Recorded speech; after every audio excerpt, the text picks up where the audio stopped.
What can bullying at school lead to? How far can bullies go, and what needs to happen to corner the victim and bring it to such a state that the prey is determined to become a hunter? And how far, in principle, can all this go? The Crucifixion of 6 is a seinen manga that includes the genre of tragedy and psychology. At the time of the video's creation, there are 198 chapters, and it is a little bit nearing completion. Crucifixion is a social horror, that is, horrors in which there are not scary monsters in the foreground, but people and animal nature hiding in them. This is a story about a boy who suffers bullying from other children. The story is about a boy who suddenly loses everything he cherished and decides to embark on a path of revenge. Manga clings from the first chapters and does not let go at least until the end of the moment at which I finish this video. Her main weapon is cruelty and shock, which discourage the reader with chains, not allowing him to think about anything else. This video is a short retelling of the manga for those who have not read and are not going to, or for those who have read but can't stop thinking about this story. After retelling, we talk a little bit about the structure of how the author is trying to scare and what is the main highlight of this story as well, and if there is morality. And before we start, I'm going to ask you to subscribe to my channel and like this video. It really motivates me to work not only on the content, but also on its quality. At the center of the history of Uruma. He is 12 years old, and at first glance quite an ordinary child. A full family, mom and dad, a little creepy grandfather, who is not very at ease with his family, and lives on his own mountain of hermits. And Uram's 6-year-old younger brother Kakiaru, whom Zhang dotes on. There are 5 other characters in this story: Kuga Daichi, Yushara Yuga, Madoka Hiro, Sen Koji, Shigo Kukyu. The 5 of them bully Zhang every day. 5 people, 5 different types of violence.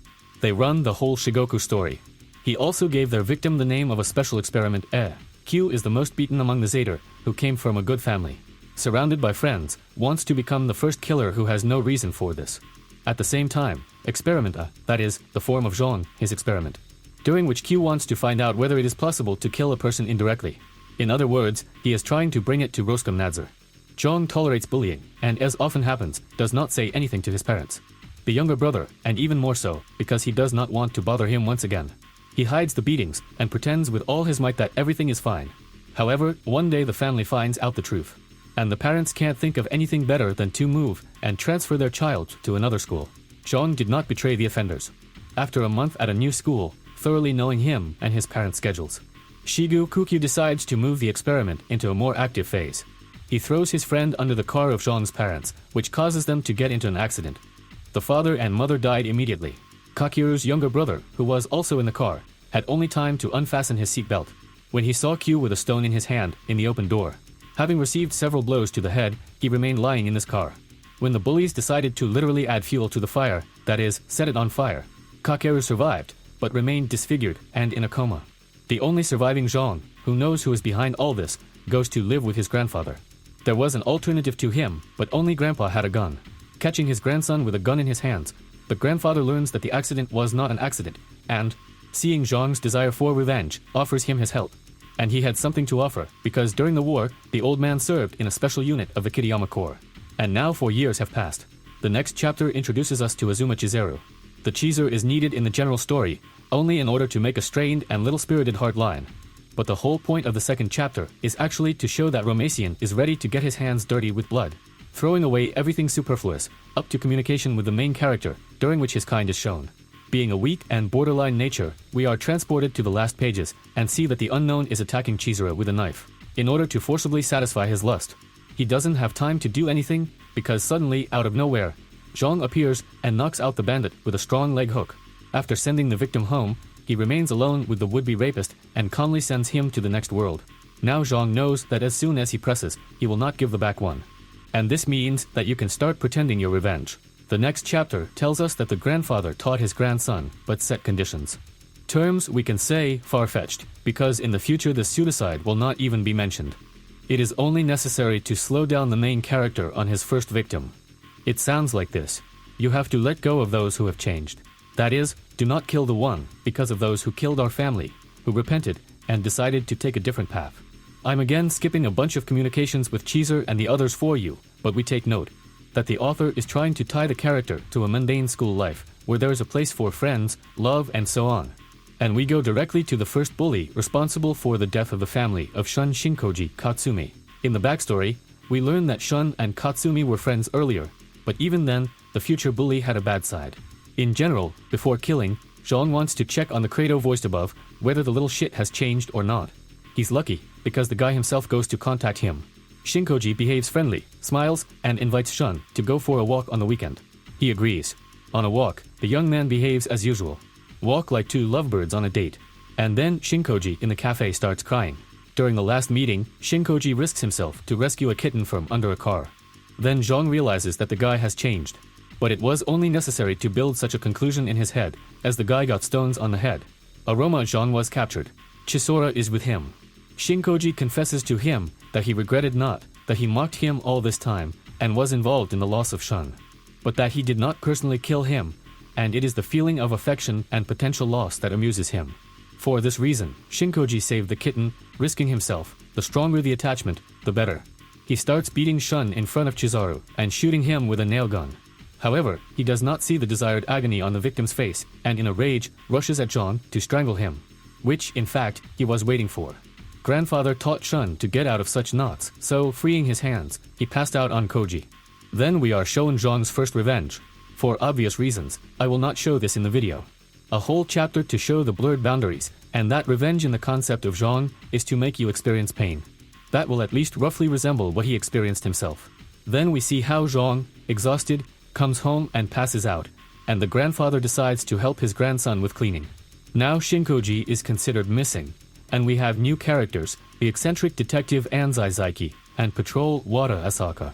Zhang moves on to Usher South's next goal. Zhang makes inquiries about Usher. You don't have to go far to find out that the second is pure evil. The one who grew up with a pimp abuser, who, in addition, keeps a girl at home on chains. He visits her only to quench his thirst. I don't know how to wrap this phrase, but come on, I think you yourself realize that he doesn't come to her to drink water.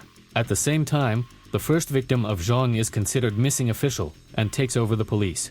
Detective Anzai, whom I mentioned earlier, visits Zhang first thing. All because he knew about the connection between the victim and the main character. He guessed about the bullying, but could not do anything, since Zhang himself denied this fact. Anzai retreated for a while, but continued his investigation anyway. And at the same time, we learned that the Chizuru mentioned earlier got into the prostitution Yushara of the South. Somehow, Chizuru is upset that Yuga keeps a girl chained up at home, and he almost kills her, saving Chizuru that she has her first client, which turned out to be Sayum. Of course, he's not going to sleep with her, although he doesn't even seem to mind going to Shizuru. Instead, he asks her to tell about the South. Yushara himself overheard their dialogue and decides to take action first. Gathers a gang and hires Gun. Here is such a creature. In general, the giant attacks Chizuru. Posing as a kind of biker, Shun saves her and sends the big man to sleep. Finally, it was Yasha's turn. The guy understands that he has gathered enough of his bandits, and it remains to wait only for the appearance of the enemy. Only now the club, where they all gathered, began to burn, and the henchmen were already put down. Yushara Yuga meets Urum Zhang, but it does not work to defeat him. He regains consciousness and realizes that he is naked, tied up on a chair. It turns out that he is in the very room where he kept his hostage on chains. Revenge is committed by both Zhang himself and the hostage of the South.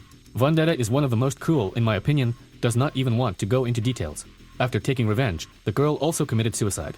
Her dream with her grandfather was buried as a person. The body of the South was disposed of in a different way. The time has come. Third victim, Madoka hero. We are immediately shown that a person like Madoka could not change. He appears as the most pathetic of this company, touchy and vindictive. Bones or maybe even fear, but Uarumu, who has already laid two, he decides to take it out on the child, and has already begun to build his plan to get rid of Shun. And then they begin to introduce us to the new characters, the twins Sharikawa Kanama and Sharikawa Jun, a brother who wants to woo Kanama Shun. And now they are beginning to plunge us more into the simple life of Urum Zhang. And Sharikawa, like Chizuru, is also in love with Urum Shun. These relationships are developing a little bit. Instead of cruelty, we get a simple everyday life, where Uaruma and Sharikawa are preparing for the production of the play Romeo and Juliet. Despite the fact that Zhang's life suddenly tries to become ordinary, he finds himself Madoka to declare war on him. And during this collision, Kanana's Shirakawa appears on the horizon. Madoka runs away, becoming even angrier because a hot girl like Kanami is hanging out with a jerk like Shun. Preparations for the festival are in full swing. Zhang and Kanami stay after school for rehearsals. Then Kanami confesses that she was also bullied at school, and by the way, the same guys, before they switched to Zhang. And she also confesses her love for him, secretly hears what Chizuru, then also decides to tell him.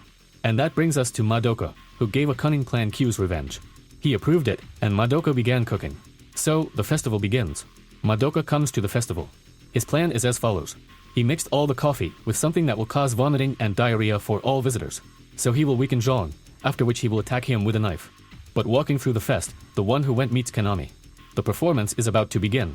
Kanama is still not there. Zhang goes on a search after finding a note from Madoka. He finds Kanama beaten and with torn clothes. I think it's clear what Madoka did. Psychologically, Kanama broke down. He doesn't tell anyone, not even his twin brother. Zhang also doesn't want to give him specifics, although he understands perfectly well what happened. Enraged, Zhang sends Madoka a direct challenge letter. A dim-witted bandit easily falls into a trap. At first, Madoka is tied up and, thanks to the torture of the vice, loses the nails on her thumbs. And then he manages to get out of the trap due to the fact that Zhang left him alone. That's just the executioner is provided and Madoka, deprived of the ability to walk. Now it's time for the main torture instrument of the rack. Sen starts slowly torturing Madoka, but then suddenly gets hit on the head and falls to the ground. Kyo appears before Madoka. All this time, Madoka admired Kyo, worshipping almost as before a deity. More precisely, that's how he saw Shigoku. He asks to untie his savior, but instead, Kyo continues to twist the lever of the rack with interest. Madoka loses her head from the pain and starts cursing Kyo. And the last thing he sees is Zhang standing up and saying, Kyo is a good job. Everything turns out to be easier than you can imagine. Madoka was drugged to cloud her consciousness. But in fact, it was Zhang's grandfather wearing a Q mask. They did it because they wanted to finally make Madoka disappointed in the one he idolized. Now it's time for the fourth victim of Kugu Daichi. Kyugo is a rabid jock who spent his childhood training on Laram in his techniques. There will be little chance of a direct confrontation with such a person. After Madoka's death, Mango shows the usual victim again. Life Arumi of Zhang. Kanama didn't show up at school all this time, sitting in her room. After hearing from Yu Uruma, who visited her, that he killed Madoka, she still begins to recover a little. Meanwhile, her brother is still trying to figure out what happened to her sister. One day, returning home from school, Zhang sees that his grandfather's house is on fire. Grandpa himself went to the hospital, and Shun stayed with Detective Anzai's assistant, Uda Asaki, for a while. After school one day, Shun confesses to Aram that he set fire to his house. It's because Kugu ordered it. As it turns out, Daichi has captured Dajio and is doing whatever he wants there. Everyone is afraid of it, no one tries to pour it. His favorite game is blood poker, a game in which people bet their fingers instead of money. I'm skipping the moment now with the attitude of Kugi and his girlfriend. I'll say this, they are abusive. The owner beats his girlfriend, and you suffer, thinking that he can change it. Kyuga receives a text message with a picture of his girlfriend, who was tied up. This is Zhang challenging. Remember, I said earlier that you can't win this in a direct confrontation. That's exactly what he did, before the torture, to throw Kyuga off the pedestal of an invincible fighter. With grief in half, Yu Uruma wins the fights. His torture is a barrel on a slow fire with mantis shrimp, which will try to hide from the slowly heating water in those. Here, Zhang makes a mistake, leaves Kyuga alone, and it is unclear how the freed girl Kyugo resorts to help. Having gone cuckoo in pain, Kyugo sees his girlfriend Q, whom, as it turns out, he has wanted for a long time. With a clouded mind, he attacks his girlfriend, and in an animal attack, he kills her, and then catches Zhang, ties him up, and begins beating him. Aroma Porivetsia, and scores Kyuga to death. That's when Detective Anzai finds him. The detective, understanding, asks Zhang to go with him. But he, unable to stop, and being in a state of passion, kills Anzai as well. Anzai was the first victim who didn't deserve to die. Zhang, grandfather without the help, gets rid of all bodies. Only Q remained. After making sure that everything is fine with Grandpa, Uarma Zhang meets Kanama. She's fine now. The girl was able to come to terms with what happened, and she drags him on a date. In the evening, after a walk, Kanama invites Zhang to an hourly hotel, or a hotel for lovers. There she shares her feelings after the incident, and asks Zhang to rewrite her memories, taking up her voluntary coitus. There, our Fuarumasian, who has gone from murders, becomes a man. And it would have been alright, but Shigoku Q was watching them all the time, as was Kanam's twin brother. After that, he comes to his sister to find out what he and Roma did last night, but the sister refuses to talk. Jun, who has not been told anything, begins to think that what happened to Kanama earlier was done by Shun, and now forces her to continue. And then Jun meets Q. Things are slowly starting to come back to normal. Grandpa was discharged from the hospital, and Kanama began to feel better to come to school. Chizuru receives a rejection of his feelings from Shun, and now Wada begins an investigation since Detective Anzai has disappeared. It's time for the last victim of Shigo QQ, a boy from a good school with politicians' ancestors that everyone has in good standing, and who already has a kind of brotherhood, that is, a replacement for all those whom Zhang has already killed. Shirakawa Jun, Kanama's brother, also got mixed up among all those who went. But more on that a little later, because something good happened at Uruma Zhang. Kokeru's younger brother came out of a coma. Doctors assure that Kokeru will recover soon. But when Zhang was in the ward, Kyung came to visit there. Saying that he was also worried, Shigoku leaves the ward. However, Uruma is happy that Kokeru will be alive. He talks to him, drives him around the hospital in a wheelchair. But memories begin to come back to Cocker, painful memories. The story switches to a revolutionary club of new followers of Q, who turn out to be even more driven than the previous ones. They are cruel and replenish their ranks exponentially through torture, brainwashing people. Paruma does not find her grandfather at home, but sees bloodstains. Kagero also disappeared from the hospital, but in his place in the ward is a study. The eternal dead cat. One of Q's followers invites him to drive instead of meeting. Instead of a meeting, Roma Zhang has an old school. Koker's grandfather was chained up as a hostage and locked in the back room. Uruma is forced to take part in a certain game in which he will need to win rock, paper, scissors against a longtime friend. And new member of the Shigoku Q-Jun Club. If Zhang wins 3 times, then he has won. If he loses, the hacker will die. In the first round, Zhang refuses to throw anything away. But Shigoku is not satisfied with this arrangement, and he counts it as a defeat. Find one of the legs like Karu. At the same time, Jun begins to feel guilty and realize how cruel Karu can be. Too cruel for Jun's revenge. This is too much for Jun. But it will not be possible to leave the game. Then Jun decides not to bet anything so that Zhang wins. However, immediately Q receives a call and says, "It looks like death occurred after the second round." Jun was not told anything, but behind the screen, the so-called fines were charged to his sister Kanava. And she suffered more during this time than Koker at the moment. Jun loses his head from the feeling of loss, but it will not be possible to get out of the game. The bet in the last round is Jun's head. Now Jun throws out the scissors because he doesn't want to die. But it turns out to be a draw because Zhuang also threw out the scissors. Then Shigoku assigns another bonus round, in which Shun loses. Varuma tries to escape because the penalty is the second leg of the younger brother. However, grandfather appears here. Grandfather was chained to his leg in the utility room, but he was able to escape, as it was in the first part of the saw. The one-legged grandfather kills one of Q's followers and frees Zhang. Now it's time for a direct collision. Meanwhile, we are thrown back by Kurik, who finds Anzai's dictaphone in his investigation. It turns out that he commented on his movement on the mountain at Roma and hid it before Shuna killed him. Now the police have every reason to suspect Zhang of murder. Here begins another short-line flashback.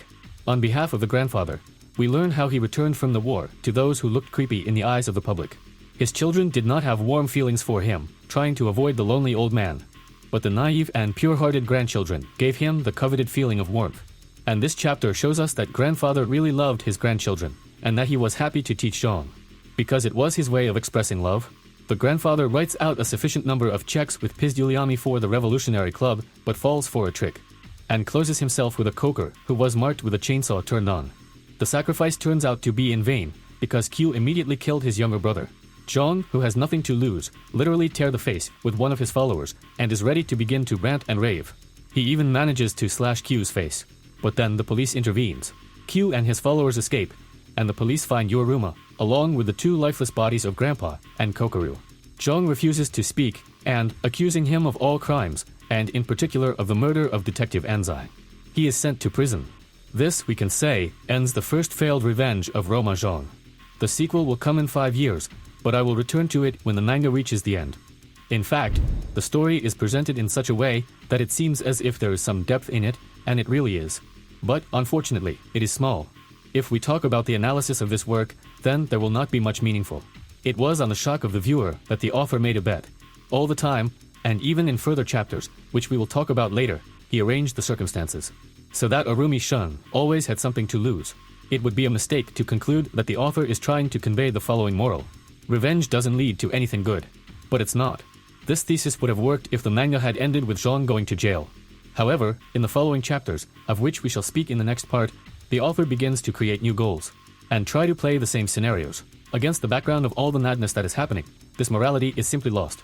Another spoiler, but after getting out of prison, Zhang will start killing again. And it's not for revenge at all, and this already nullifies the attempt of morality. However, there is something else to say about the state of shock that the author is trying to create. The point is not that he is just trying to shock the reader, he is trying to scare with this condition. If, in antagonism with other beings, motivation can be understood plus or minus, and even accepted. Because it can be instincts, survival, or banal revenge, we are all already used to this as observers. Then it is much stronger on the reader. violence acts for the sake of emotions, or violence without a reason. These two cases are ours. Misunderstanding the motivation to hurt someone can cause, so to speak, cognitive dissonance. But the motivation to do a monstrous crime in order to get an emotion, to frighten, is incredible. That's because at such a moment, the line separating a person from a monster is erased. Often such inhumans are portrayed as distraught perverts. And the fact that this is a representative of your own species, which may turn out to be a neighbor, teacher, or even a friend, causes horror. It works great. Thief Mason also not inspired by cruelty. Moreover, he took revenge on them much more terrible than what he experienced himself. And in order for the reader to distinguish it from other creatures, there is some kind of graphic protection. When his opponents show their true identity, the author disfigures them by exaggerating their appearance. He tries to preserve the recognizable appearance of a person, but as if showing another creature. And you can't call such characters anything but disgusting. Their faces stretch, their facial expressions change, and you realize that in front of you is the embodiment of real evil. An evil that causes pain, not for the sake of survival or anything else, but just for fun, or just because it can. In addition, the last thing I want to add is realism. I frequently had previously watched a variety of videos about crime and criminals in Japan. The impression that criminals, there are not so many, but it does not appear to give a light to anyone with their perversity. And another salt of the manga, the author seems to recreate these most useless ones. Insane crimes. Many of them are directly covered by the news that I have observed. It's as if he takes real incidents and closes the inner gestalt of the reader familiar with them, brings everything to the end, according to his internal system of justice. And in the second part of the manga, this will give even more. I don't know if it's true or not, but I've seen somewhere that mangaki even. There were troubles for those terrible plots in the second part of the manga, due to the fact that real people and crimes were taken as a basis. Here, everything is clear with the characters, with the story too. Morality is not the main thing here. Nevertheless, summing up, it is impossible not to say that the manga is excellent. It is not overloaded with meaning, it is read in one breath. Unfortunately, as for me, quite then. But maybe the second half of the majority will also come in. Anyway, I keep reading. Share in the comments as you like 5 out of 6 times. I liked it, I didn't like it, whether I should do the second part according to it or not. If there is something to add, I will also be glad. And that's it for today. Subscribe to my channel, and like it if you want to continue. Thank you all for your attention. This is DanZiNinja, and you are fantastic.